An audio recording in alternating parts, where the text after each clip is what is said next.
A millionaire CEO became a street vendor for love of a poor girl. Before we begin the story, tell us in the comments, what city are you watching from? Enjoy the story.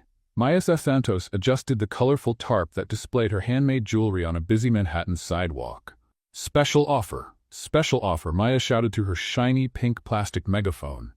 Handmade jewelry for those with good taste and a tight budget. Oh, sorry, I meant a selective budget. Check out this ring. Maya held up a gold-colored piece with a turquoise stone. Perfect for when your mother-in-law comes over for dinner, and you want to show some class without spending the kids' inheritance. A woman stopped and picked up the ring to take a closer look. How much is it? For you, beautiful, $20. But if you promise to wear it at your next family dinner, I'll do $15, and throw in a bracelet for free. While wrapping up the sale, Maya didn't notice Henry Sterling storming out of the Sterling luxury building. His high-end company took up 3 full floors of the tower next door. Mr. Sterling, his personal assistant Jennifer tried to keep up with his long strides, about the meeting with the Japanese. Cancelled, Henry said, not slowing down. If they can't grasp basic brand management concepts, they're not worth our time. But sir, it's a $3 million deal. Jennifer, I lose $3 million every time someone wastes my morning with amateur presentations. Just then Henry tripped on the corner of Maya's tarp, sending half her jewelry crashing to the ground. The metallic clatter of necklaces, earrings, and bracelets echoed on the pavement. Everyone turned to look. Maya froze, staring at the mess, then exploded. Hey, what do you think you're doing? You just stomped on my jewelry like it was a pile of leaves. Henry stopped and turned slowly. In his 32 years, no one had ever yelled at him in public. He looked down and saw a young woman with brown hair tied up in a messy bun, ripped jeans, and a t-shirt that read, "I'm an artist, not your free design team. Didn't you see where you were going?" Maya continued, kneeling down to pick up her pieces. Or do you only notice things that cost as much as an apartment? Henry began, but she cut him off. Oh, save it. Look at this mess. That necklace was for a client at 2 o'clock. Maya held up beads, some of them with broken strings. Now I have to redo everything because the king of arrogance decided the world is his personal carpet. Jennifer stood there, stunned. In 5 years working for Henry, she had never seen anyone talk to him like that. Henry Sterling was known as the Ice Emperor, a CEO who never smiled, never apologized, and certainly never tolerated being disrespected. But instead of exploding with anger as everyone expected, Henry felt something strange, something he hadn't felt in, well, ever. It was like someone had flipped on a light in a room that had been dark for decades. How much? He asked simply. How much what? Maya looked up, frowning. How much to make up for this mess? Maya scoffed. Oh, now you want to pay? That's new. Rich guy steps on the poor girl's stuff, then throws money around to ease his guilt. Henry reached for his wallet, but Maya was faster. She stood up and grabbed her pink megaphone. Attention, attention, she shouted. We have a rare sighting here, a corporate executive who actually noticed other people exist. Anyone want a photo for National Geographic? People started gathering, some laughing, some pulling out phones to record. Henry felt something he hadn't felt in years, social discomfort. Jennifer stood nearby, ready to call security. Please, Henry said, his voice quieter now, almost unsure. I really do want to make it right. Maya paused, surprised by his tone. She studied him for a moment, clear aligners on his teeth, a suit that cost more than 6 months of her rent, a watch that could pay for her entire college degree. All right, Mr. Gucci, she sighed. If you really want to help, buy everything. Everything, everything, every single piece. Maya gestured toward the scattered collection. There are 50 pieces. Regular price is $500, but since you're a premium customer who comes with a footprint included, let's make it $600. Jennifer whispered in Henry's ear. Sir, I can handle this if you want. No, Henry interrupted, pulling out his black card. Do you take card? Maya laughed. A real laugh that made Henry blink, slightly dazed. I'll take blood-signed promissory notes if I have to, but fair warning, if your card gets declined, I'm yelling even louder. As Henry swiped his card through Maya's little pink card reader, covered in unicorn stickers, she didn't stop talking. You know, for a CEO who looks like he just ate a sour lemon ice cream, you're not as bad as I thought. Most of your suit-and-tie colleagues would have walked right over my jewelry and never looked back. Some would even complain I got their expensive shoes dirty. How do you know I'm a CEO? Henry asked, genuinely curious. Oh, come on. Maya rolled her eyes as she wrapped the pieces. The $3,000 suit, the GPS-enabled watch, the assistant who looks like a corporate ninja.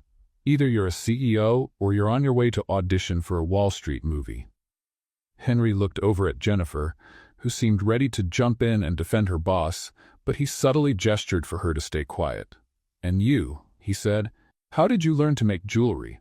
Ah, that's a long story. It involves a Portuguese grandma, a Christmas jewelry kit, and the discovery that I've got two left hands for everything except making costume jewelry.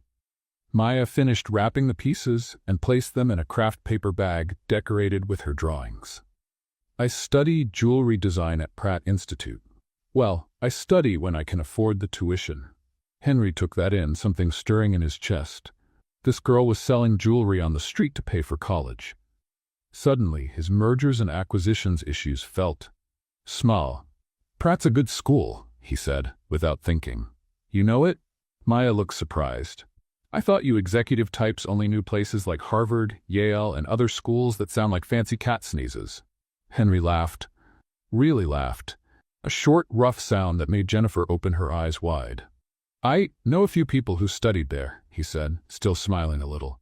Good for them. I bet they didn't have to sell jewelry on the sidewalk to pay tuition. Maya handed him the bag. Here you go, your jewelry to make up for the historical stomp. Maya Santos, she said, holding out her hand with a wry smile. Street artist, future designer, and defender of street vendors' rights against clueless executives. Henry looked at her hand, then shook it formally. Henry. Just Henry? No last name? How mysterious, Maya teased. Let me guess, Henry Million in the bank? Sterling, he said. Henry Sterling. Maya's eyes widened. Sterling? Like the Sterling luxury dynasty? The company with that store I'll never be able to step into, let alone buy a paperclip from. That's the one. Maya let out a soft whistle. Well, that explains the shoes that probably cost more than my car, which I don't have. For a moment, they just looked at each other. Henry felt odd, like he was seeing his life from the outside for the first time. Jennifer cleared her throat quietly, reminding him he had 2 meetings waiting and a conference call with Tokyo. I should, Henry began. Go save the world from ugly ties and badly made PowerPoint slides? Maya finished. Go ahead, Mr. Sterling, and thanks for buying the jewelry, even if it was your fault. As Henry turned to go, something made him pause. He came back and pulled a business card from his pocket. If you ever need anything. Maya took the card and read it out loud. Henry Sterling, CEO, Sterling Luxury Dynasty, private contact. She looked at him, doubtful. Seriously, what would I call you for? Tips on buying $1,000 shoes? Maybe, Henry said, and for the second time in a few minutes he smiled. Or maybe you'll have some advice on how I can avoid stepping on more handmade jewelry. First tip, look down once in a while. The world exists below the eye level of corporate giants. Henry nodded, storing that away along with a strange feeling in his chest he couldn't quite name. As he walked back to his building, carrying a bag of handmade jewelry, and with Maya's sarcastic voice still echoing in his ears, he didn't notice that Jennifer was mentally recording every second to report later to HR. What he also didn't notice was that Maya slipped the business card into the front pocket of her jeans, instead of tossing it out like she usually would with anything related to arrogant executives. And Maya grabbed her canvas and walked away, bouncing with happiness for having sold all her pieces. And Henry? Henry went back to his office on the 47th floor, placed the bag of jewelry on his mahogany desk, and spent the next 15 minutes staring out the window, thinking about lively brown eyes, wild hair, and a pink megaphone. For some reason he couldn't explain, the Manhattan view had never looked so interesting. The next morning, exactly at 7 o'clock, Henry Sterling was hiding behind a hot dog stand, watching Maya arrange her jewelry with the same energetic spirit as the day before. He had spent the whole night thinking about that meeting, replaying every sarcastic word she had said, every animated gesture. Mr. Sterling? Jennifer appeared beside him, clearly confused. You have a meeting with the board in 15 minutes. Cancelled, Henry muttered, adjusting his sunglasses and the baseball cap he had bought in Times Square at 6 in the morning. His first purchase from a store that cost less than $100 in, well, ever. But sir, Jennifer, I need a day off. A day? Excuse me? You heard me. A day off. Take the rest of the day too, with full pay. Jennifer blinked, thinking maybe she had fainted on her feet and was dreaming. Are you all right? Did you eat something bad? Do you have a fever? Henry waved her off with a vague gesture, turning his attention back to Maya, who was now shouting through a pink megaphone. Attention, Manhattan workers. Your wedding rings are calling. They want some friends for when you forget where you left them after happy hour. Taking a deep breath, Henry crossed the street and walked up to Maya's stand. He had practiced his approach all night. Nothing too forward, nothing that gave away who he really was. Just Harry, a regular guy. Good morning, he said, trying to make his voice sound casual. Maya looked up and froze for a second. Henry had a moment of panic, thinking she recognized him, but then she smiled. Not the sarcastic smile from the day before, but something friendlier. Hey, you came back, she said, putting down the megaphone. Don't tell me you broke all the jewelry and need more. No, Henry laughed nervously, touching the brim of his cap. I just was in the neighborhood and thought I'd see how you were doing. Maya crossed her arms, tilting her head. Really? The almighty Henry Sterling was in the neighborhood? What neighborhood do you think this is, Park Avenue? Uh-oh. She recognized him. Actually, Henry said quickly, I'm Harry Smith. Do you know that Henry Sterling guy? I work as an accountant. Well, I did. I'm unemployed. Maya studied him for a long moment. Henry started sweating under the cotton t-shirt he had bought in a rush, another new experience. When was the last time he wore cotton? Harry Smith, Maya repeated slowly. Unemployed accountant. Exactly. That's why I'm here, getting a feel for life outside the office. Maya threw her head back and laughed. Oh, that's a good one. And I'm Maya Rockefeller, heiress to a peanut fortune. I didn't. Man, you tried, but look. Maya pointed at him from head to toe. First, that cap still has the tag hanging from it. Second, that shirt still has fold lines like it just came off the shelf. And third, she took his hand. Your hands are softer than mine after using hand cream. Henry looked at his hands, betrayed by his weekly manicures. All right, you got me, he admitted. But I really just wanted to, get to know you better? As Henry Sterling or as Harry Smith, the unemployed accountant? As both? Neither? I don't know. Henry ran his hand through his hair, messing it up more than he meant to. Look, I've never done this before. Done what? Pretended to be a regular person?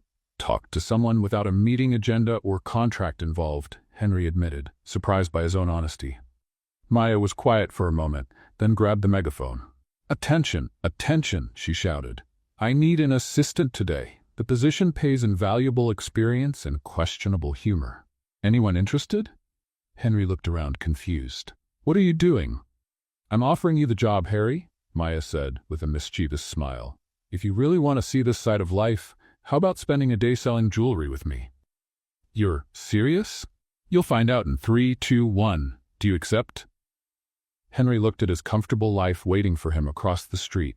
Meetings, charts, decisions that moved millions.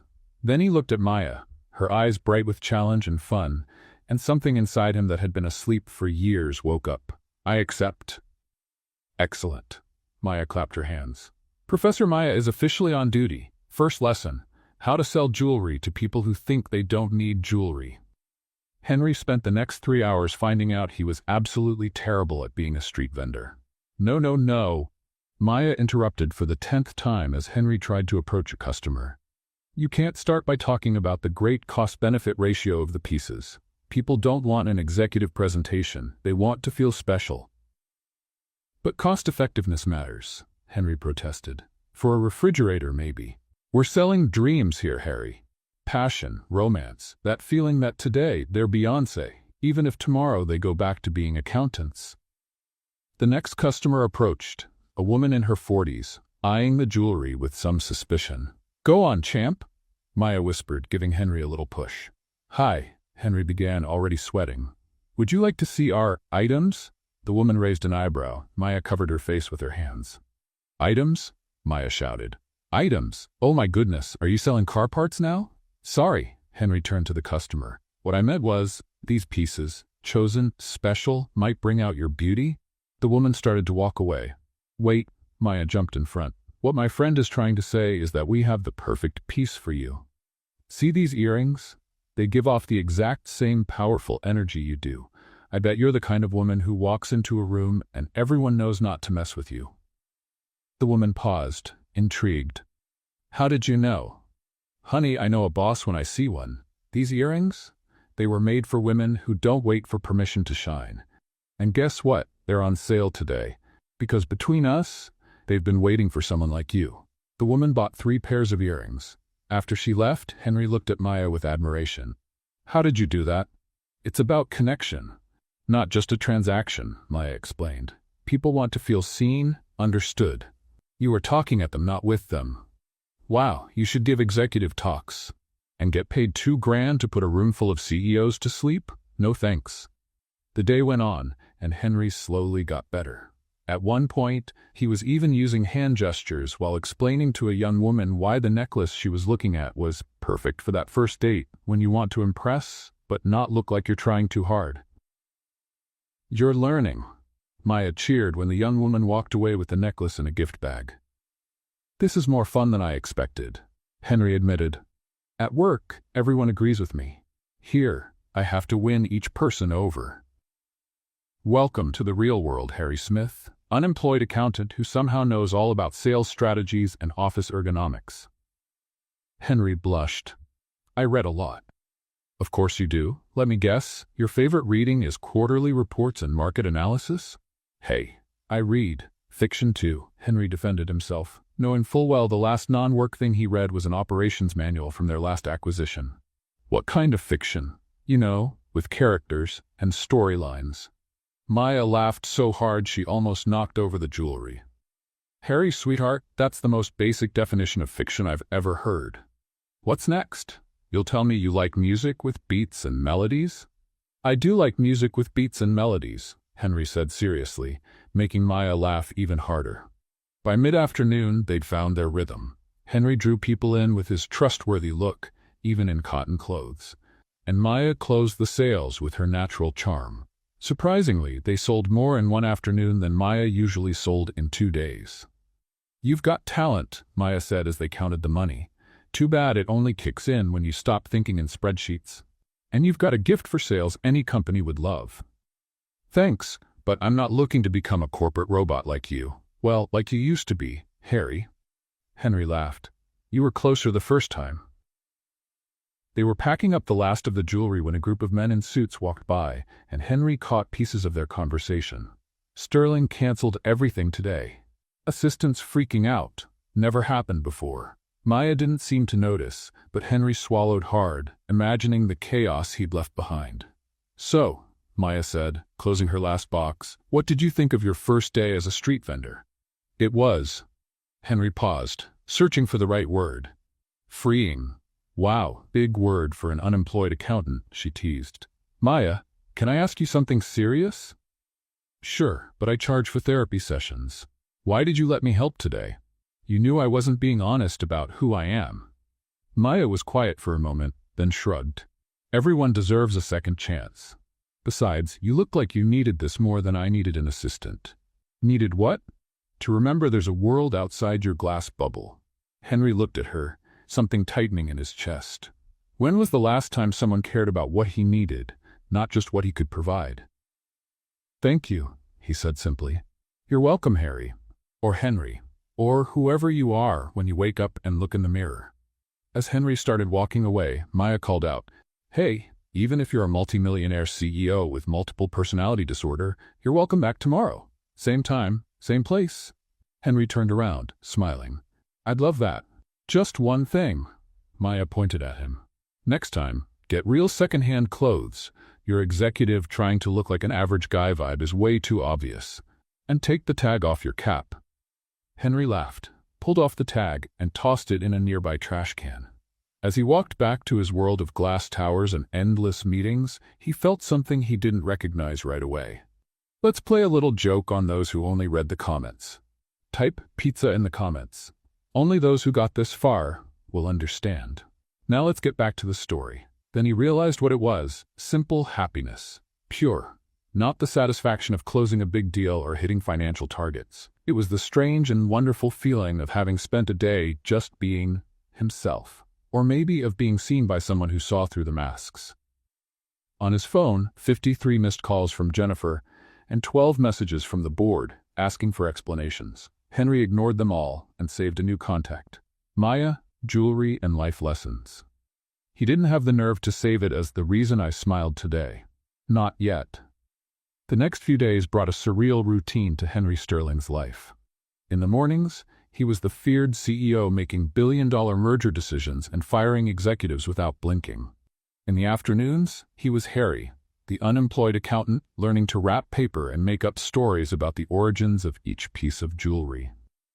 Rule number 1 of street vendor life, Maya declared on day 3. Holding up a paper coffee cup like a royal scepter. Cheap coffee is your friend. Fancy coffee is your budget's enemy. Why the enemy? Henry asked, genuinely curious. His morning coffee cost $15 in his building's lobby cafe. Because when you spend $5 on coffee, that's 5 pieces of jewelry you didn't sell. Can you fancy pants executives figure out what percentage that is? Approximately 3.4% of the average daily revenue. Henry answered automatically, then realized what he had just said. Maya paused mid-sip. Okay, who are you really? Neo from the Matrix? Unemployed accountants don't do math in their heads like that. I had a good education? Sure, and I'm a distant cousin of the Queen of England. Come on, tell the truth. Are you some genius hiding from government experiments? Henry laughed, feeling lighter than he had in years. Maybe I've worked with numbers for a long time. Look, Harry or Henry or Matrix or whoever you are, you've got 2 options here, Maya said, pointing a dramatic finger at him. 1. Keep up the mystery accountant act, and I'll spend the next few days coming up with crazier theories about your secret identity. 2. Admit I've already figured you out, and stop trying to convince me you're normal. Can I try being normal? Henry offered with a shy smile.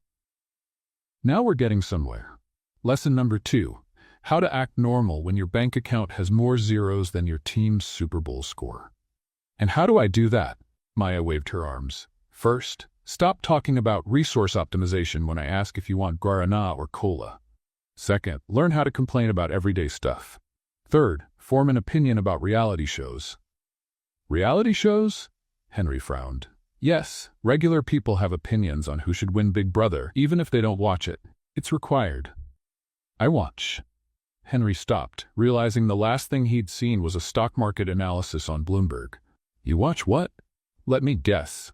Documentaries on the global economy? Actually, I was going to say I watch. The one with the chefs?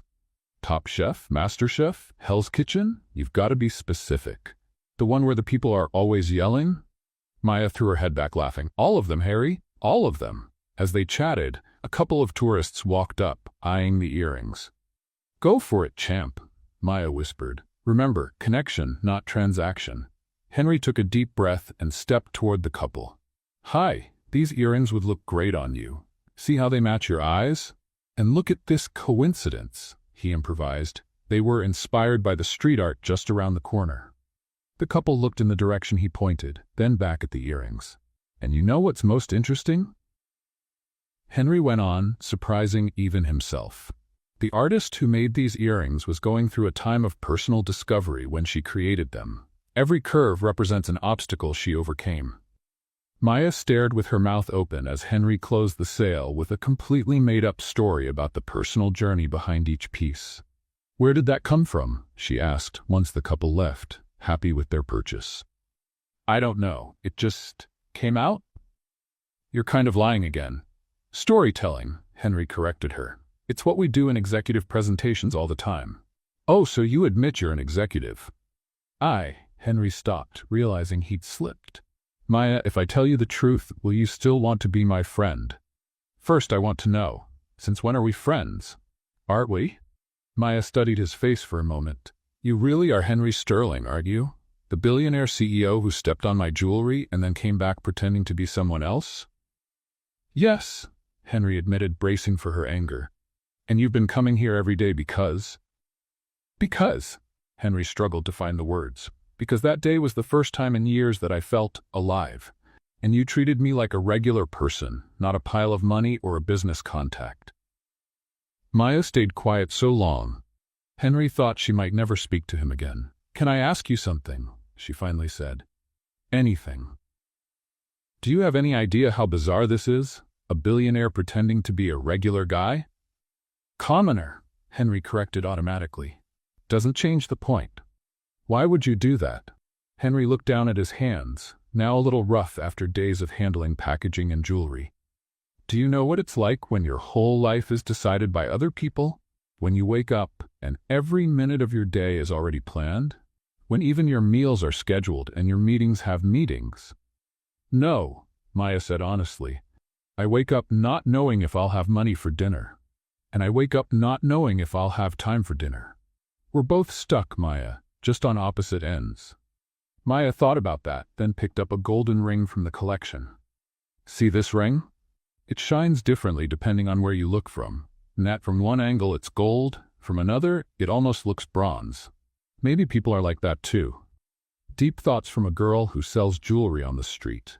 Smart words from a billionaire pretending to be an unemployed accountant were even. They laughed together, and Henry felt something in his chest loosen, something he hadn't realized was tight. "Can I keep coming here?" he asked, a little unsure. "Under a few conditions," Maya said, raising a finger like a teacher. "First, no offering money as the solution to everything. Second, no talking about stocks, mergers, or acquisitions unless I ask. Third, if you say cost-benefit ratio one more time, I'll use the megaphone to let all of Manhattan know you cry during dog movies." "I don't." "Do you cry?" "Maybe," Henry admitted, blushing. "Everyone cries, but you know what I meant. And fourth, tell me about your life, the real version, not the cleaned-up one in Forbes." Henry hesitated. In his whole life, he had never shared anything vulnerable with anyone who wasn't a paid therapist. "I don't know if I know how." "It's easy. You open your mouth and let the words come out. Want to practice? I'll go first." Maya sat down on the ground, gesturing for him to do the same.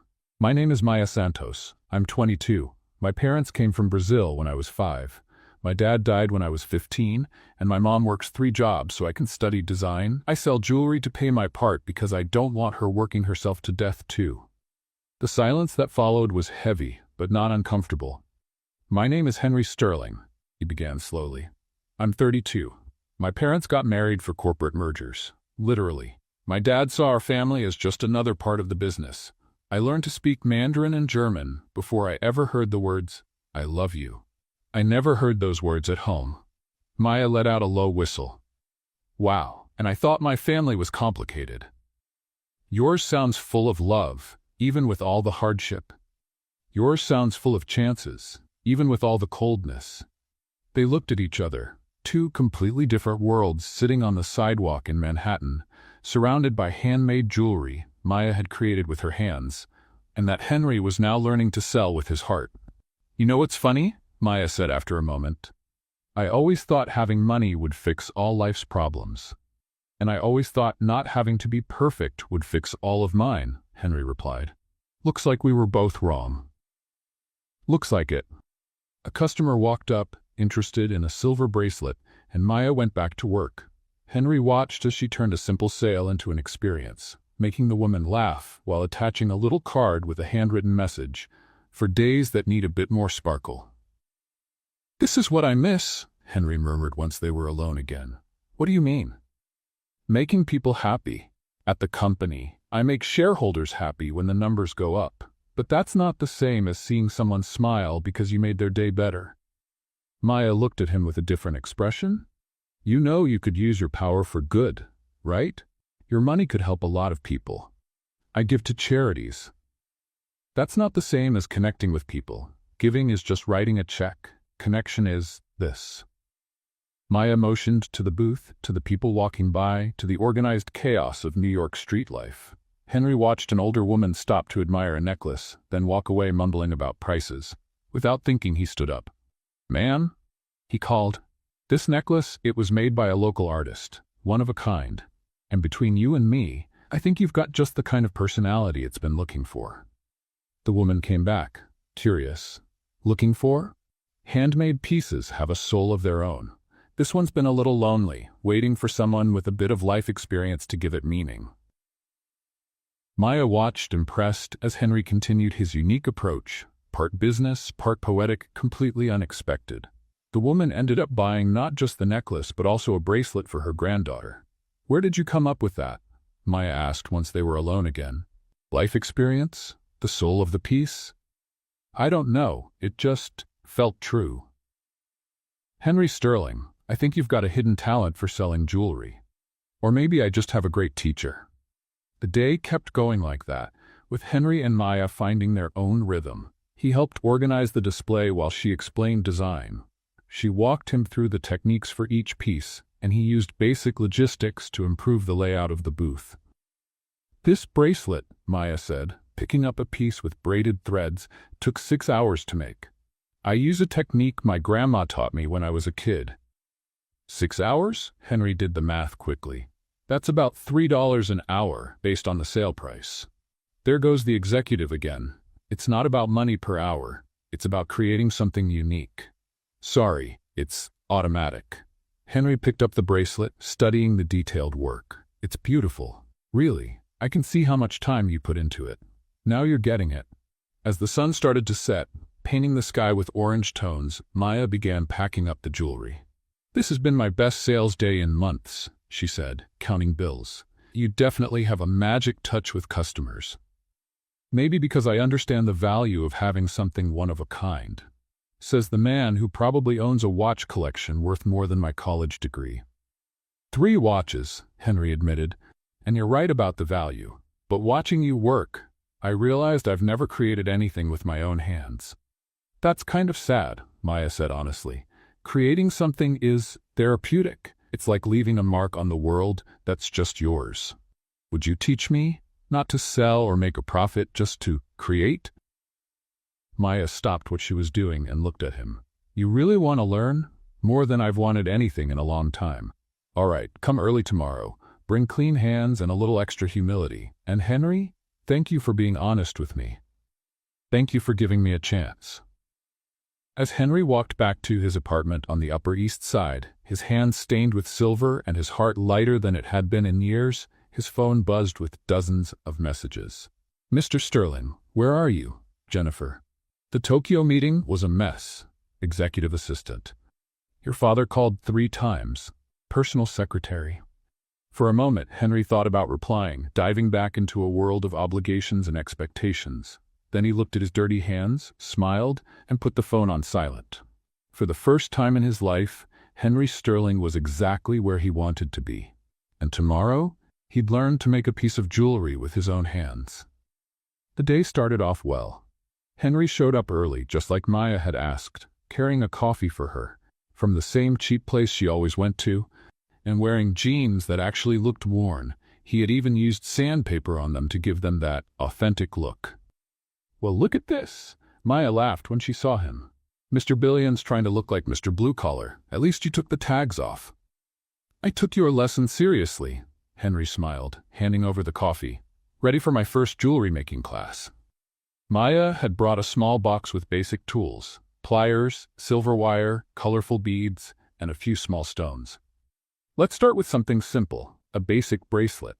"It's harder than it looks," she warned, showing him how to hold the pliers. "If I can negotiate with Japanese shareholders, I think I can bend a piece of wire," Henry said confidently.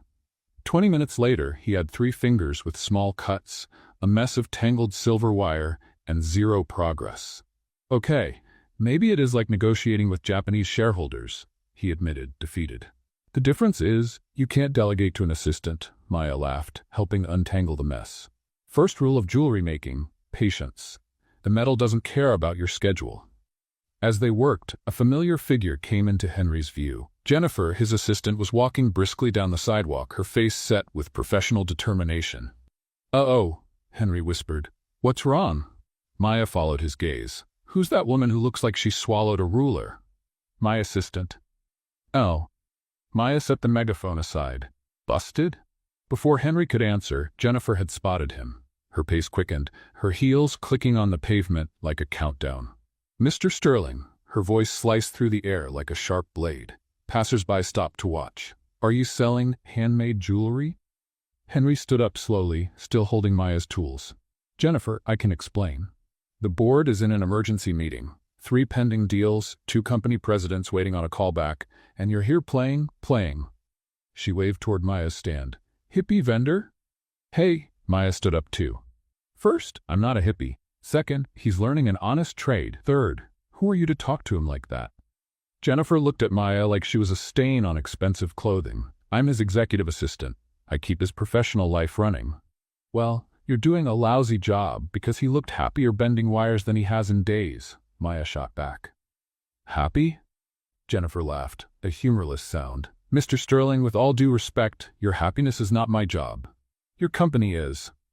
Maybe it should be, Henry said quietly, and the silence that followed was deafening. Jennifer blinked like he had just spoken a foreign language. Excuse me? I said, maybe it should be. When was the last time you cared about my happiness? Or yours? That's not relevant, isn't it? Henry set the tools down and looked at his assistant of 5 years, really seeing her for the first time. Jennifer, when was the last time you had a real day off? I like my job. That's not what I asked. Maya watched the exchange with growing interest. This side of Henry was new, firm, but kind. Mr. Sterling, Jennifer tried to regain her professional tone. Sterling Enterprises can't operate with you, unavailable. It did yesterday when I was here. It did the day before. Maybe it's time we asked if I really need to micromanage every decision. Your father called. Jennifer played her strongest card. 3 times. Henry saw Maya watching his reaction. For days, he'd just been Harry to her. The out-of-place exec learning how to sell jewelry, the man surprised by the comfort of a $2 coffee. Now his whole world was catching up. Tell my father I'll call him at 3 this afternoon, Henry said calmly, and reschedule all meetings until tomorrow. Sir? That's not a request, Jennifer. His assistant looked from Henry to Maya, then back to Henry. Something in her expression shifted. Recognition, maybe? Or resignation? Very well, she said, but you'll have to answer for this to the board. I've always had to answer to the board, Jennifer. I always will. But today, I'm learning something else. Jennifer turned to leave, then paused and looked at Maya. Take good care of him. He's more important than you realize.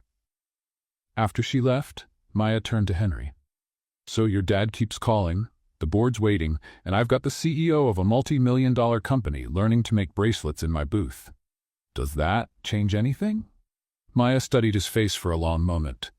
Honestly, I don't know, but I want you to answer one question, totally honestly. Okay. Why are you doing this? And don't say to feel alive. I need a real answer. What's going on in your life that made you come here? Henry sat down on his little makeshift box, looking at his hands.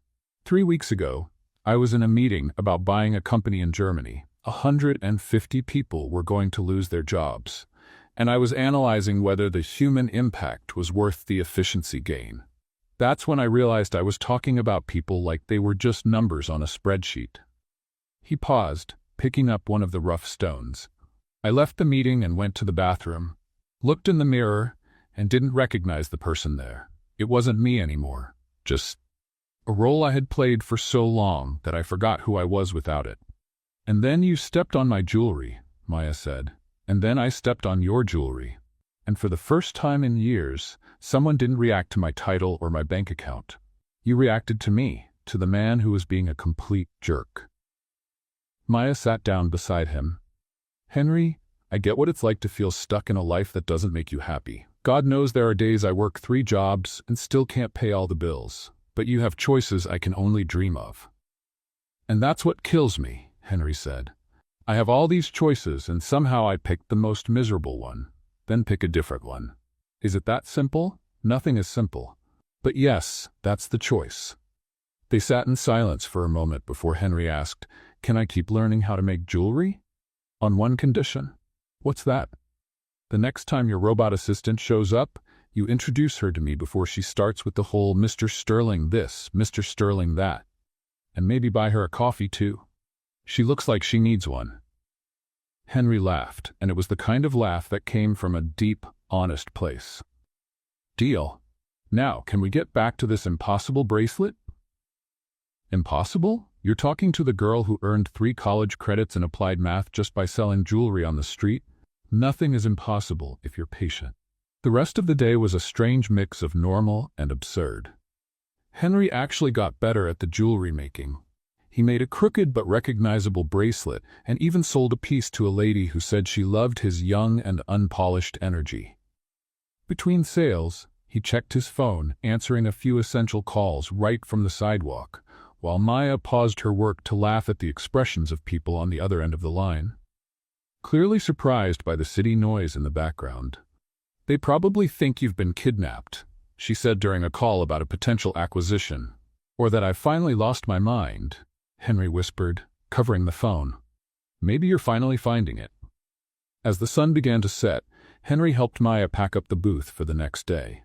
His fingers didn't hurt as much anymore, and he was starting to understand the rhythm of the creative process. "Will you come back tomorrow?" Maya asked as they packed the last box. "If you'll have me." Henry Sterling is officially invited to more life lessons with Maya Santos. Tuition fee, 1 coffee, and more stories about your strange world of the super rich. That's a price I can afford. When they said goodbye, Henry stopped at the corner and called Jennifer. "Yeah, I know I'm impossible," he said as soon as she answered. "And about tomorrow, cancel everything until noon." "And Jennifer?" "Yes, sir." "Thanks for caring, and take 1 hour for yourself tomorrow morning. Don't call me, don't check emails. Just be a person for an hour, not my assistant." There was a long silence on the line. "Thank you, sir." It's Henry. When it's just us, it's just Henry. After he hung up, he looked at the little business card Maya had drawn for him that day. A small, sketched bracelet with his name and beginner jewelry student. On the back, she had written, "For when you forget, you're just a regular person too." Henry laughed to himself at the corner of Fifth Avenue, holding that handmade card that meant more to him than any multi-million-dollar contract he'd ever signed. Back at his 3-bedroom apartment overlooking Central Park, he put the card in his wallet, right next to his corporate ID. 2 worlds, 2 versions of himself. For the first time, it didn't feel like a betrayal. It felt like growth.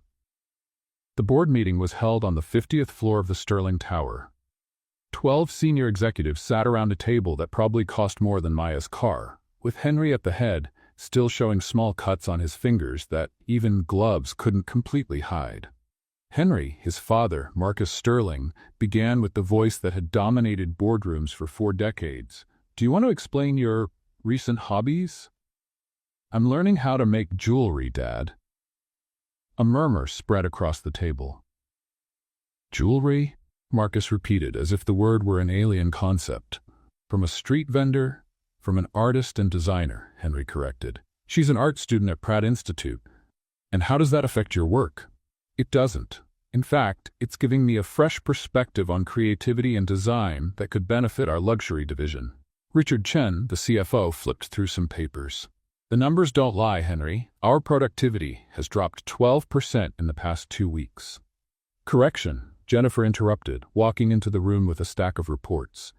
"Our decision-making productivity has dropped, but the quality of our decisions has increased.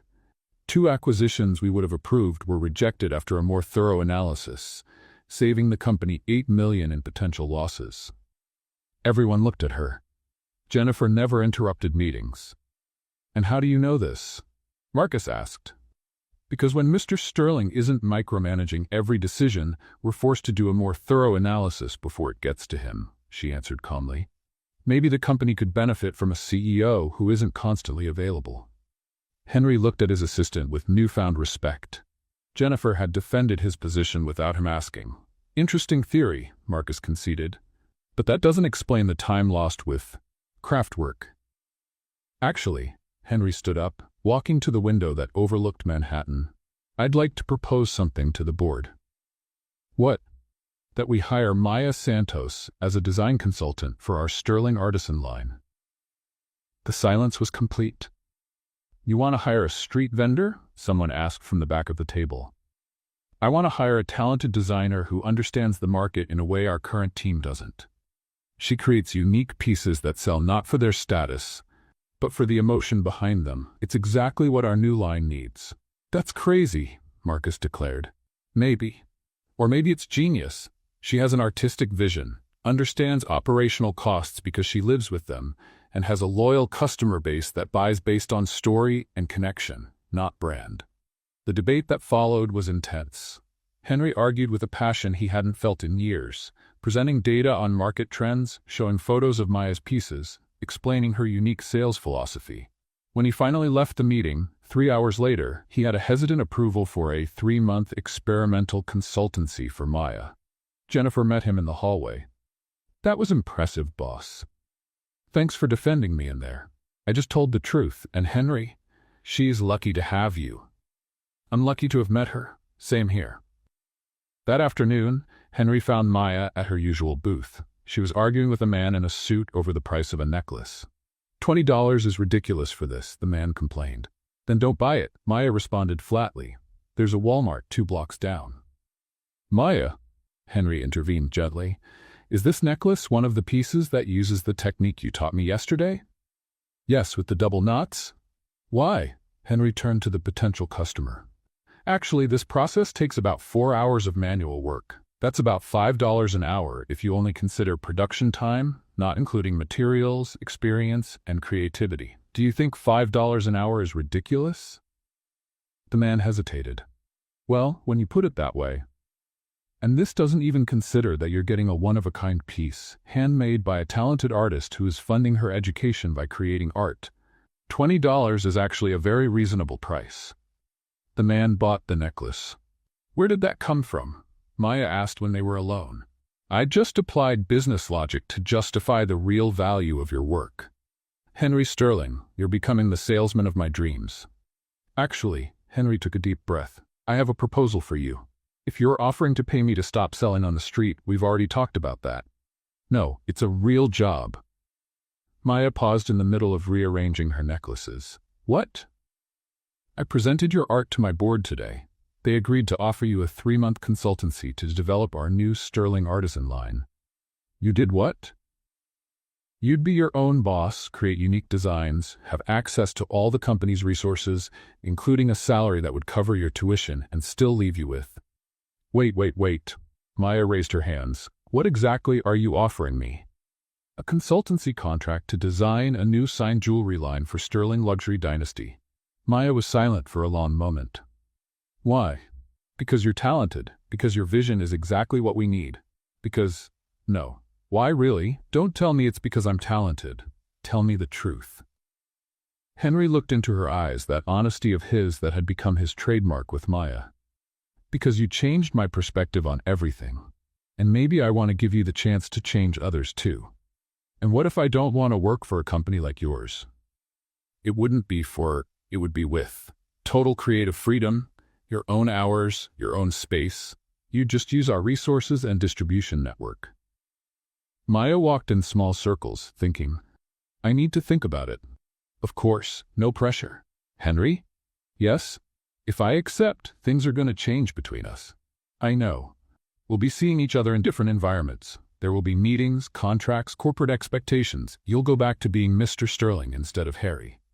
"Maya, you saw Henry Sterling today. In the meeting, I was still me. You didn't turn me into Harry. You helped me find parts of Henry that had been lost." She nodded slowly. "Can I still sell here on slow mornings?" "Why not? And you'll still come learn how to make jewelry?" "If you'll let me. And the coworkers won't treat me like—" "If anyone disrespects you, they'll have to answer to me. And then to Jennifer." Maya laughed. "She's scary." "She's more than scary. She's protective." A group of Japanese tourists passed by, stopping to look at the jewelry. Maya automatically switched to sales mode, and Henry watched as she worked her magic. When they left with a bag full of purchases, Maya returned to her contemplation. "How much?" "The contract?" "Yeah." Henry mentioned a number. Maya's eyes widened. 3 months? "To start, with the possibility of extension." Maya looked at her small stand, at the carefully organized jewelry, at Henry, waiting for her response. "One condition." "What's that?" "If you try to interfere with my creativity or turn me into a corporate brand clone, I'll go back to this sidewalk. No regrets, no warning." "Agreed. And I want part of the contract to include donations to art programs for low-income youth. We'll include that in the contract." Maya extended her hand, dirty with silver and varnish. "Deal, Mr. Sterling." "Henry," he corrected, shaking her hand. Even in formal meetings, for you it's still Henry. You're a strange executive, did you know that? I'm learning to be a complete person, thanks to a stubborn jewelry seller who shouts about promotions with a pink megaphone. Is that the best description of me you could come up with? It's the most accurate. Maya smiled, and there was something different about it. Less guard, more challenge. It was the beginning of something neither of them could name yet. When do I start? Whenever you want. We have a design room waiting for you, but you can start here if you prefer. We can call it the field research phase. You can be convincingly legal when you put your mind to it. I had a great teacher teaching me about storytelling and sales. That evening, when Henry returned home, he found a voicemail from his mom. I heard from your father about your new initiative. Sunday dinner? I'd love to meet the artist who caused such a stir. Henry laughed, saving the message. He was curious to see how Maya would handle his family. In fact, he was curious to see how his family would handle Maya. But first, he had a contract for Jennifer to prepare. A contract unlike any sterling luxury dynasty had ever offered. A contract that included a very specific clause: the consultant's right to continue selling independently on the sidewalk whenever she wished, with a small space dedicated to her art in the company's facilities, where she could later even train other young artists interested in doing the same. It was unorthodox, it was risky, it was completely different from anything Henry would have approved 3 weeks ago. Maya's first day as a consultant was, in her words, like stepping into a spaceship piloted by robots in suits. The Sterling Luxury Dynasty design team was divided between curiosity and open skepticism. A young designer who had literally come from the streets proposing ideas for a luxury brand. Your space, Jennifer said, opening the door to a room with large panoramic windows, professional workbenches, and state-of-the-art jewelry-making equipment. Maya whistled low. This is bigger than my apartment, and it has a view, and no truck noise. Mr. Sterling was specific about your needs. There's also a small kitchen with snacks, unlimited coffee supply, and, Jennifer pointed to the corner, your pink megaphone in case you miss street sales. Maya laughed, genuinely touched. He thought of everything. He thinks of everything, especially when it's something important to him. The first few hours were a mix of corporate orientation. Where's the bathroom? How to use the email system. Formal introductions. Maya Santos, our new design consultant, with varying tones of false politeness and pure experimentation with the new materials. Henry showed up in the late afternoon, finding Maya surrounded by sketches, tools scattered around, and 3 different prototypes. How's your first day in the corporate world? He asked. Weird, exciting, a little scary, and I'll be honest. She held up a precision tool. These things are on another level. I could create details I never dreamed of before. Is the team being welcoming? Maya made a face. For the most part, there are a couple of designers who clearly think I'm just a temporary experiment from the boss that's going to fail. And you? I think they're going to be surprised. A knock on the door interrupted the conversation. Jennifer entered, her expression more serious than usual. Mr. Sterling, your father is here, and he brought company? Miss Victoria Wellington. Henry froze. Victoria? Who's Victoria? Maya asked, noticing the immediate change in the room's atmosphere. Jennifer hesitated, looking at Henry. Victoria is a long story, Henry said diplomatically. A fiancé, Jennifer clarified without diplomacy. A future fiancé. Engaged by his father 6 months ago. What? Maya exploded. It was more of a business alliance than a marriage, Henry tried to explain quickly. It's not official. I never agreed to it formally. But you also never publicly denied it, Jennifer added. And now she's in the lobby with her father and a team of advisors. Maya rubbed her face with her hands. Okay, let me see if I got this straight. You're pretending to have a fiancé? More like tolerating family plans for an advantageous merger marriage, Henry murmured. In English, please. It's a business marriage my father is forcing. 2 family companies. It would create an empire, a strategic merger. And do you have an opinion on that? Yes, Henry answered firmly. I think it's outdated and ridiculous. But Victoria is a good person who's also being pressured by her family. We kind of made a silent pact to delay it indefinitely. Until now, Jennifer commented. It seems like the parents are getting impatient. Maya stood up suddenly. Okay, I need to process this. You have a business fiancé walking in here right now, and I'm here making jewelry while you're doing what exactly? Avoiding answering why you're still single? Maya? No. You know what's funny? I thought you were different, that you were really changing. But this is what rich people do, right? They play with other people's lives to close deals. It's not like that. So what is it? Explain, Henry. And this time, the whole truth. Henry looked at Jennifer, who discreetly left the room, closing the door. Victoria Wellington is the daughter of the owner of Wellington Diamonds. Our parents went to school together, always talked about merging the companies. When my grandfather died, he left a clause in his will about strengthening family alliances. My father took that as a green light to arrange my marriage. And you agreed to that? I prolonged it. I avoided it. I made excuses. Victoria did the same. We've met a few times, made it clear to each other that we were pawns in our parents' game. We agreed to drag it out until our families gave up. And has it worked so far? So far. Maya walked around the room, processing it. How much longer do you plan to keep this charade going? I don't plan on keeping anything. I'm going downstairs now to clearly tell them there's not going to be any marriage. Because of me? Not because of you.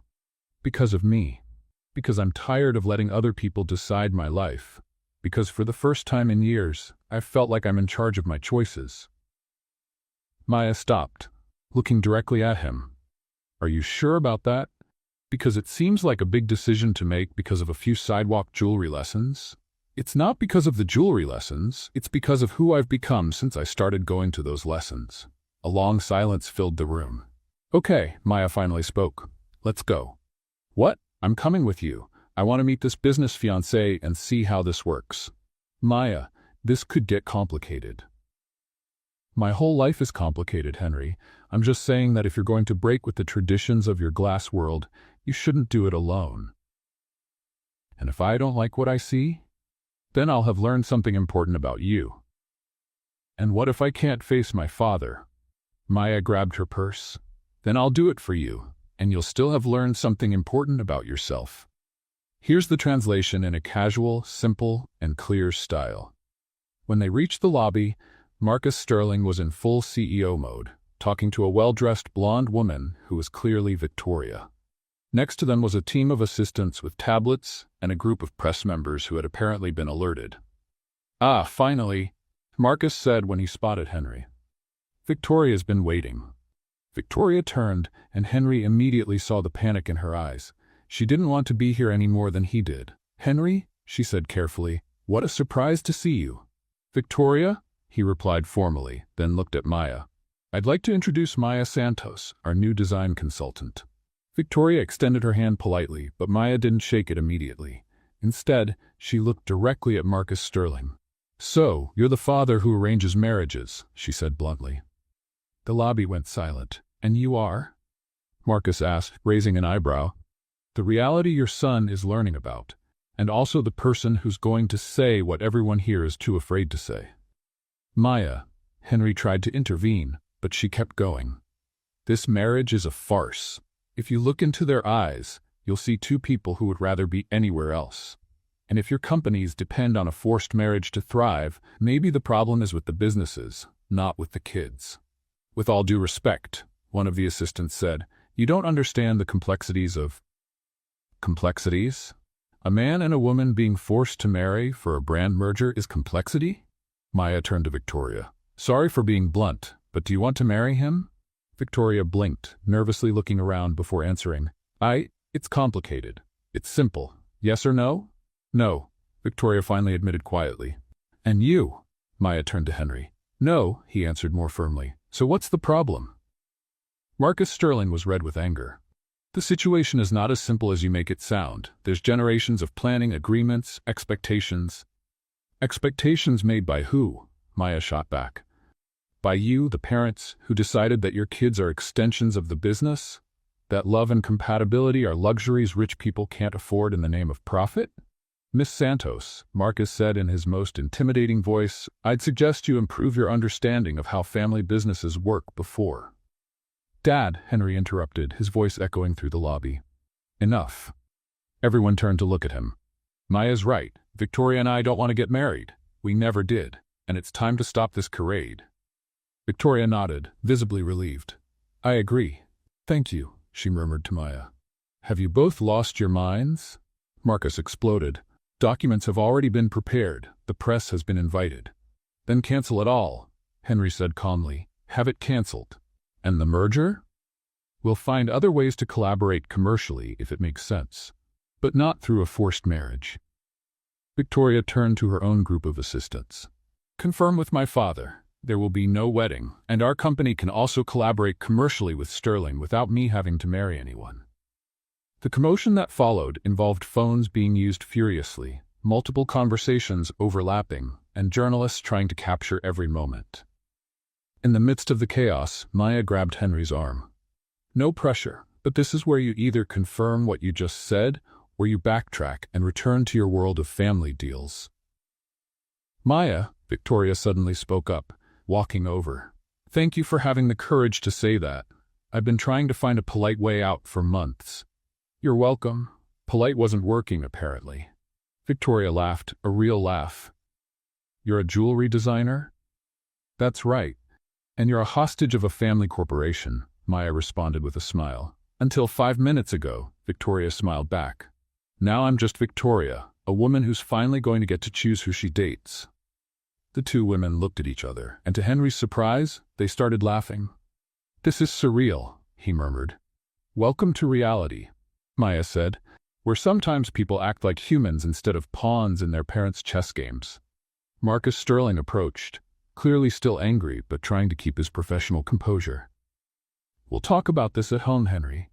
No, Dad, we'll talk about it here if you want to talk. I'm 32 years old. It's time to stop treating me like a corporate asset. You're the heir to an empire. I'm your son, and I deserve to be treated like one. A long silence followed until Victoria spoke again. Mr. Sterling, with all due respect, maybe it's time we consider collaborations based on merit, not forced marriage. Our companies could work together as allies, not a family merger. Marcus studied the daughter of his old business partner. Maybe you're right, he reluctantly admitted. And you, he turned to Maya, clearly have an influence on my son. If you're responsible for all these changes, I hope you're ready to deal with the consequences. I'm not an influence, Maya replied firmly. I'm a catalyst. Henry already had all of this inside him. He just needed a reason to let it out. With that, the most impossible situation Henry had ever faced was resolved. Not with shouting or firings or threats, but with raw honesty and a jewelry salesperson who refused to play the game of appearances. When they finally returned to Maya's office, she sank into her chair, exhausted. That was intense, she admitted. Thank you, Henry said simply. You didn't have to do that. Yes, I did. I couldn't work with you every day knowing you were living a lie. And now? Now you do real work, make real deals, without political lunches or strategic marriages, and I design jewelry that might have nothing to do with your perfect corporate image. My perfect corporate image just cracked in the lobby of my own building. Good. Yes, Henry agreed, feeling lighter than he had ever felt in his life. Very good. Outside the window, New York continued its relentless pace, but inside that room, something had changed fundamentally. Henry Sterling, CEO of Sterling Luxury Dynasty, had made his first purely personal choice in public. And the only person in the room who didn't seem surprised was the woman selling jewelry with a pink megaphone. 3 weeks after the lobby scene, Maya had found her rhythm at Sterling.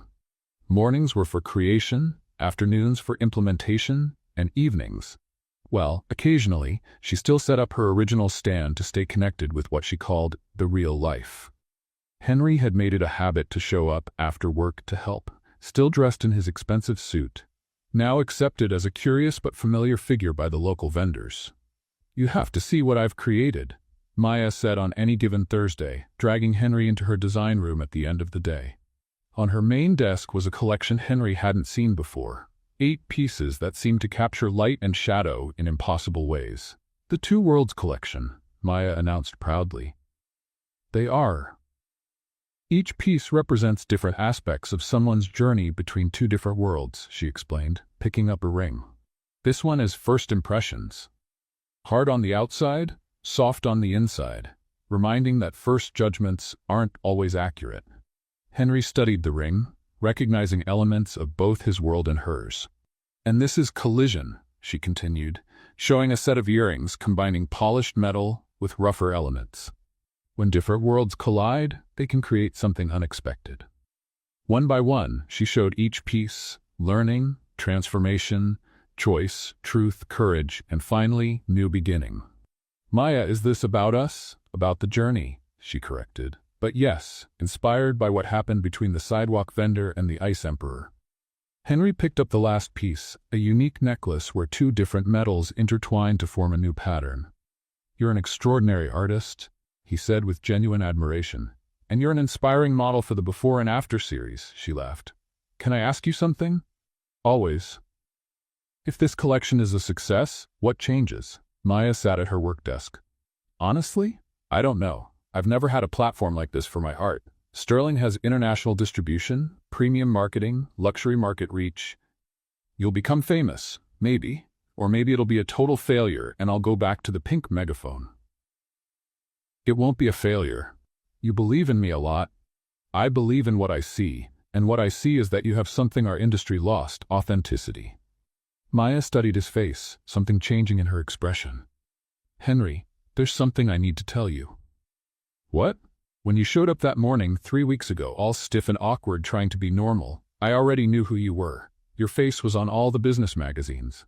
Henry blinked. "You knew? All along?" "All along. And I let you continue your charade because I was curious about who Henry would be without the corporate masks." "And then?" "What did you discover?" "That Henry is so much more interesting than Henry Sterling." A comfortable silence settled between them as Henry processed this revelation. "Why didn't you tell me earlier?" "Because you needed to get there on your own. I couldn't take off your masks. I could only give you a mirror to see all sides of yourself." Henry looked at the scattered jewelry pieces, each one telling a part of the journey he had lived through over the past few weeks. "How long have you been working on this collection?" "Since the day you blinked at my jewelry." "That long? I had a feeling you'd be important."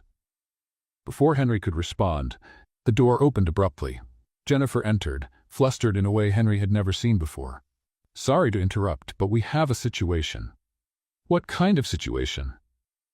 "The kind that involves corporate espionage, stolen designs, and our top market news," Jennifer replied through gritted teeth. "What?" Maya and Henry spoke together.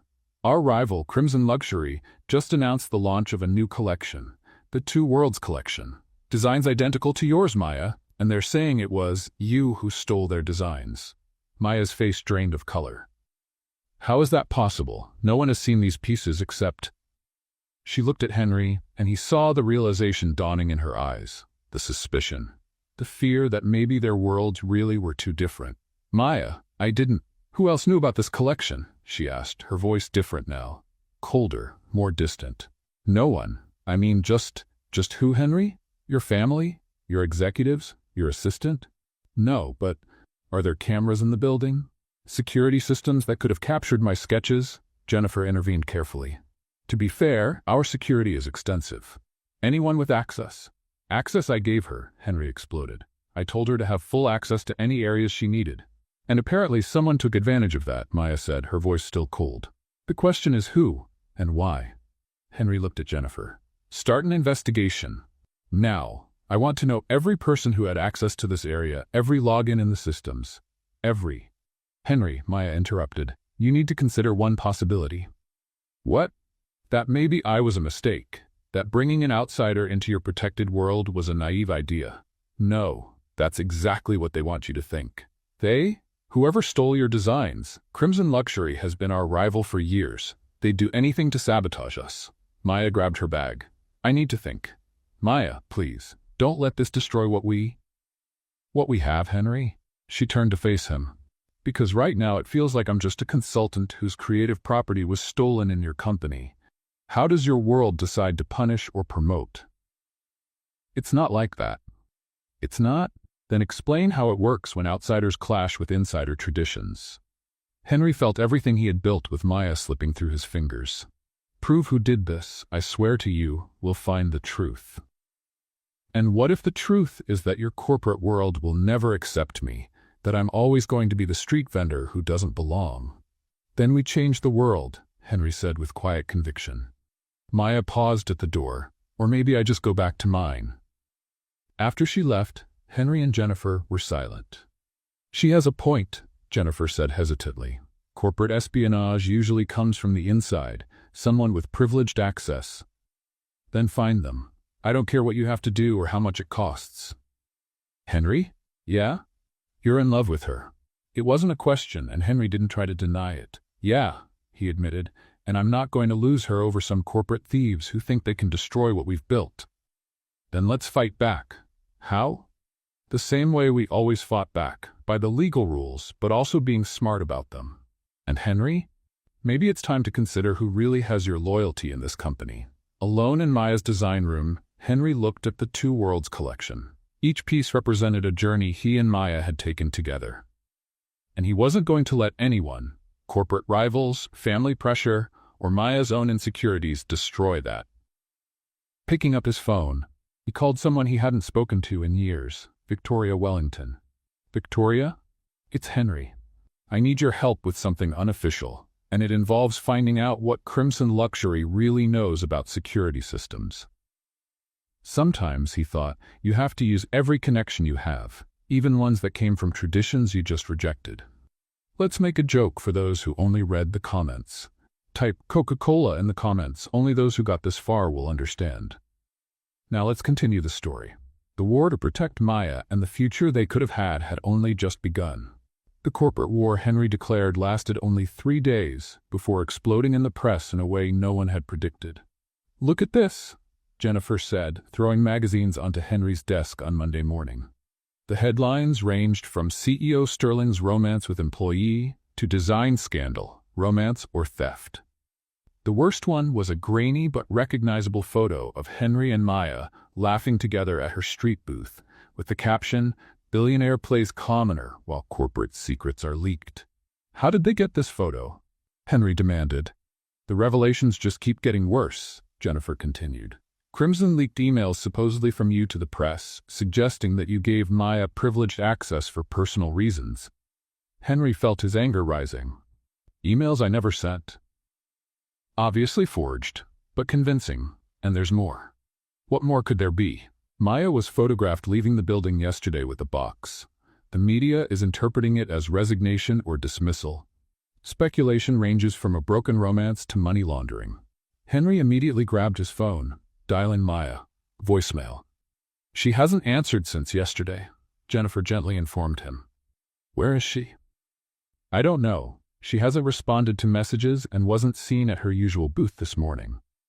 A cold chill settled in Henry's stomach. Find her. Use any resources necessary. Hire a private investigator, whatever it takes. I've already done that. They're reporting back in an hour. What about the investigation into the leak? Victoria found something interesting. There's an IT employee who made a suspicious deposit 3 days ago. Nathan Rodriguez, he's been here for 2 years. Bring him here, now. While waiting, Henry tried to understand how everything had fallen apart so quickly. In less than a week, Maya had gone from creative partner to, what, a fugitive? A suspect? Nathan Rodriguez entered the room 20 minutes later, sweating profusely. Mr. Sterling, I can explain, then explain, and be very careful with your next sentence. I received an offer, $50,000 to copy some files and make sure certain people had access to the systems. Which people? Crimson Luxury, but it wasn't to steal designs. They said they just wanted market information. And you believed them? Henry's voice was dangerously low. They paid me more in 1 week than I make here in a year, sir. I have a family. Just like all the people whose jobs you've put at risk, including Maya. About that, Nathan hesitated. There was more to the deal. Go on. They asked me to install specific monitoring software in her room. Not just files, but, he swallowed hard, temporary cameras, to photograph work in progress. The silence that followed was suffocating.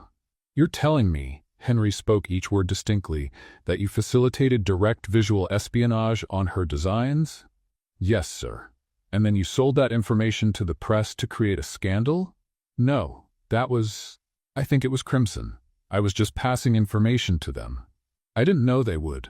You didn't know? Henry exploded. You invaded an employee's privacy, sold her work, and now you're acting like you're the victim? Mr. Sterling, I'm sorry. Save your apologies. How are you going to fix this? I can testify against Crimson. I have emails, recordings of the negotiations. They threatened my family if I didn't cooperate fully. Henry studied the man in front of him. Pathetic, scared, but maybe useful. Jennifer, call our lawyers. We're suing Crimson for corporate espionage and invasion of privacy, and get protection for Nathan's family. Yes, sir. As for you, Henry turned to Nathan, you will cooperate fully, and when this is over, you're fired, but with a recommendation letter that will ensure you find work elsewhere. I thank you, sir. Don't thank me. Do your job. And Nathan, if you lied about anything you just told me, I will personally ensure you never work in tech again. After Nathan left, Henry sat heavily in his chair. Now we need to find Maya, he told Jennifer, before the press makes this even worse. At that moment, his phone rang. Unknown number. Henry Sterling. Mr. Sterling? The voice was familiar but distant. This is Maya's mother. Henry's heart stopped. Where is she? Is she okay? She's not okay, but she's safe. She came home yesterday, very upset. I've never seen her like this. The voice trembled. Please, can I speak with her? She said she doesn't want to talk with anyone from the company, but I thought you should know. The news, they're saying terrible things about my girl. None of that is true, ma'am. Your daughter is talented and honest. We are the ones who failed to protect her work. Can I trust you to take care of my Maya? I'd give anything to be able to do that. A long silence followed, then a sigh. She said something about going back to street sales, like maybe she belongs there, not in your world. Could you pass a message to her? Maybe. Tell her we're fighting to prove the truth. Tell her. Tell her she was right about the two worlds colliding, but that doesn't mean they can't exist together. I'll try. After hanging up, Henry felt more lost than he ever had. Every decision he'd made since meeting Maya seemed to have led to this moment. Her hurt and running, him fighting alone against a system he should have known how to navigate. Henry, Jennifer said hesitantly, you might need to consider making a public statement. Saying what? That I fell for an employee and accidentally exposed her to corporate warfare. Maybe saying that you believe her. Publicly, no matter what it costs you politically. Henry stared out the window at the city. Somewhere out there, Maya was doubting everything they had built together. Prepare the statement, he decided, and schedule a press conference. If we're going to fight, let's fight openly. What if it backfires? Then I'll go down fighting, but I'm not going to let Maya think she's alone in this. But as Jennifer went off to organize the conference, Henry couldn't shake the feeling that something was missing.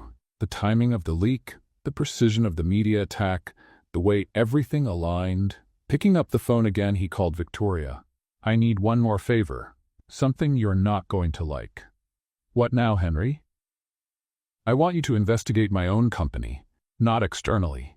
Internally. Someone knew exactly when and where to hit, and Nathan isn't smart enough to orchestrate all this on his own.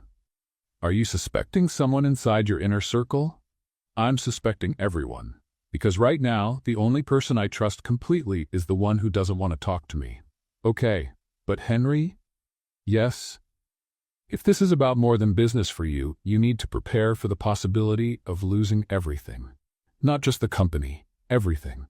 Henry looked at the photo of Maya on his screen, still smiling from that first day when she called him the king of arrogance. I already lost what matters most. Now I just want justice for her. Then, let's get it. But as she hung up, the question lingered at the edge of his mind. If Maya had been right from the start, if their worlds really were too different, then was fighting to be together worth destroying both their worlds in the process? It was a question Henry wasn't sure he was ready to answer. The press conference was scheduled for the next day, but events moved faster than anyone expected. In the middle of the night, Henry received a call that changed everything. Mr. Sterling? The voice was young, nervous. My name is Danny Chen. I worked in the junior design department until today. Speak fast. It's 3 a.m. I had been warned not to talk, but I can't live with this. About the leak of Maya's designs. Henry was instantly awake. What do you know? It wasn't Nathan who started this. He was paid afterward to take the blame. The real leak came from someone with much more access. Who? Meeting tomorrow. I have proof. But Mr. Sterling? Trust only Jennifer. No. No others. The line went dead. Henry was still processing this when his phone rang again. Victoria. Passion fruit, she said without preamble, her safe word since childhood. What's going on? Found something about that internal investigation you asked for. My contact at the NYPD has connections. There's a paper trail connecting Crimson directly to someone at Sterling, someone high up. Who? Not on the phone. But Henry? Consider that maybe Maya running away was the smartest thing she could have done. What do you mean? I mean that maybe she detected something we missed. Sometimes outsiders see dangers that insiders ignore. Find her, but also protect her, and yourself. After another unsettling conversation, Henry made a decision. At 4 a.m, he drove to Queens, to the address he'd convinced Jason, head of security, to discreetly find out. Maya's apartment building was a modest walk-up in Astoria. Henry climbed 4 flights of worn stairs, so different from his world of private elevators and concierges. When she opened the door, her eyes widened in shock, then narrowed in anger. How did you find me? Maya, we need to talk. Somewhere safe. I'm safe here, away from your world and My world tried to eat you alive. I know, but now I have evidence that this was orchestrated from the inside, and you may still be in danger. She studied his face, then stepped aside. 5 minutes. The apartment was small but full of creativity. Sketches covered the walls, materials scattered on tables, half-finished projects everywhere. It was both chaotic and organized. Pure Maya. I quit, Henry, she said immediately. Not because I believe what they're saying, but because you saw something I missed, he finished. Victoria thinks so too. Victoria is helping you? That's unexpected. Many things have been unexpected lately, including realizing that Henry stopped, that I fell in love for the first time in my adult life, and that it took a corporate conspiracy for me to realize it. Maya's expression softened, then hardened again. Convenient timing. Horrible timing. Perfect honesty. She walked to her window, looking out at the city view. You know what's funny? I spent weeks saying our worlds were too different. Then for a moment, I thought maybe I was wrong. Now I see I was right, but not for the reasons I thought. What do you mean? I thought the problem was money, class, background, but the real problem is power, and who has it, and what they'll do to keep it. Your world doesn't just eat people like me, it turns people against each other. Maya. No, let me finish. I saw something last week. Nathan was getting instructions not just from Crimson. There was someone else, someone who knew exactly when I'd be working on certain designs, someone who could predict my schedule. Henry felt his blood run cold. Who? I don't know, but they knew things only an insider would know. Down to details about private conversations we had. We have to find out who. I have a meeting with someone who claims to have evidence. Henry, Maya interrupted. Have you ever considered maybe you shouldn't fight this? What? Maybe cutting your losses is the smart move. I go back to my tent, you go back to your tower, and we both move on with our lives.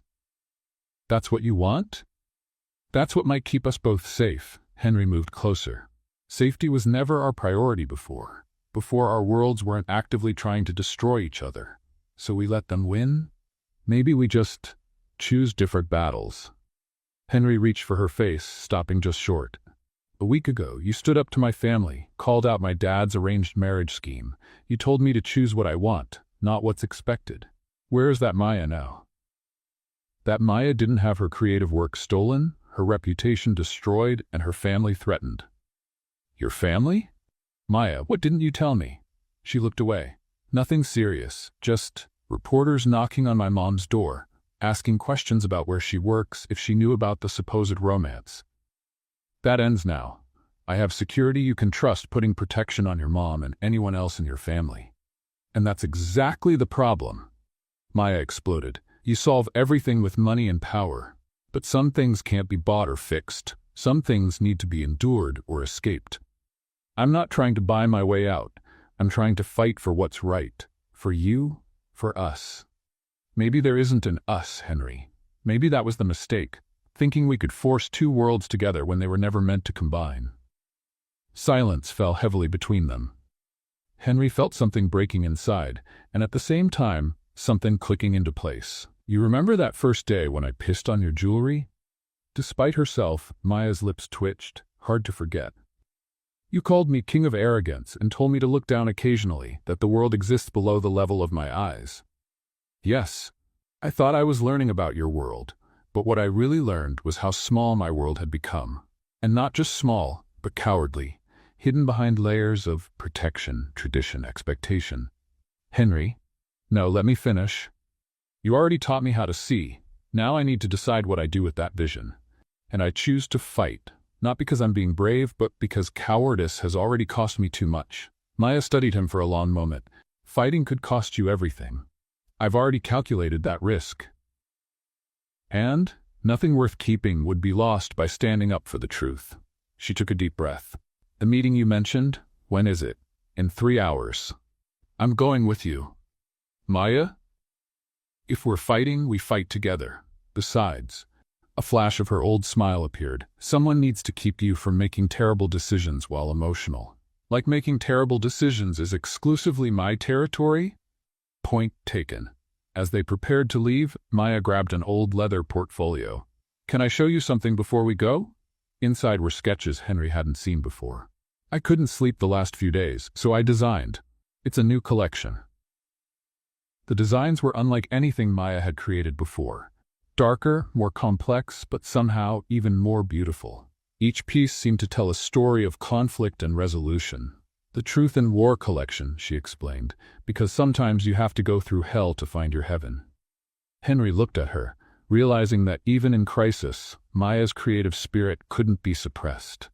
You're extraordinary. You know that? I'm just stubborn. And right now, I'm stubbornly choosing to fight back. But Henry? Yes? After this is over, after we determine who betrayed whom and why, we need to have a real conversation about what comes next. Because crisis isn't a foundation for a relationship. Agreed? For now? For now, let's go find out who's been manipulating both our worlds, and then we make them pay. As they left her apartment, dawn was breaking over New York.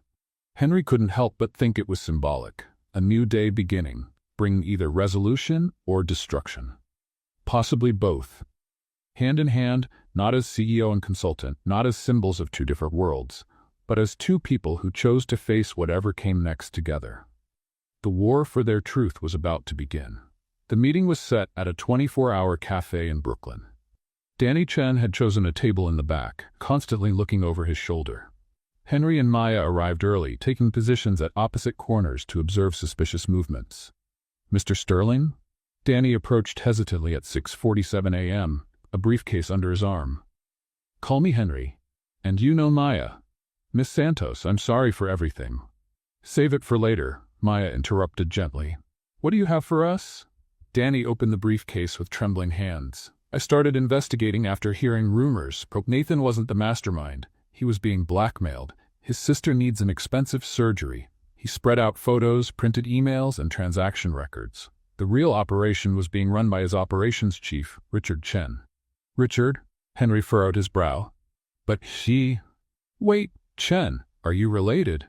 He's my uncle, Danny admitted miserably. I found out he's been selling information to Crimson for months. Not just designs, but strategic plans, acquisition targets, even personal info about executives.